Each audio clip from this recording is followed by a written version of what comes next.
இயேசுவில் பிரியமான சகோதர சகோதரிகளே,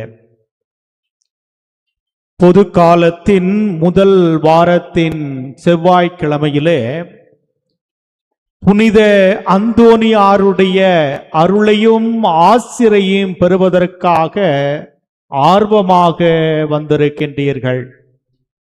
வருடத்தினுடைய முதல் மாதம் புனித அந்தோனியாருடைய வல்லமையும் ஆற்றலும் நமக்கு அதிகமாக கிடைக்காதா?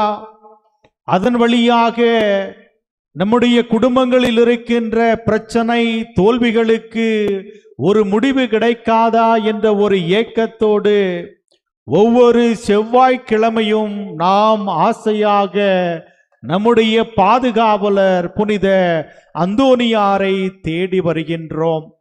இவர் வல்லமை மிகுந்த புனிதர், ஆற்றல் வாய்ந்தவர், பல புதுமைகளுக்கு சொந்தக்காரர், கோடி அற்புதர் என்று அழைக்கப்படுகின்றார். பல 100 புதுமைகளை இவரால் செய்ய முடிந்தது என்றால் அது அவருடைய சொந்த முயற்சியால் அல்ல, மாறாக ஒவ்வொரு நாளும் தன்னை முழுவதும் ஜெபத்திலே ஊற வைத்து அதன் வழியாக வந்த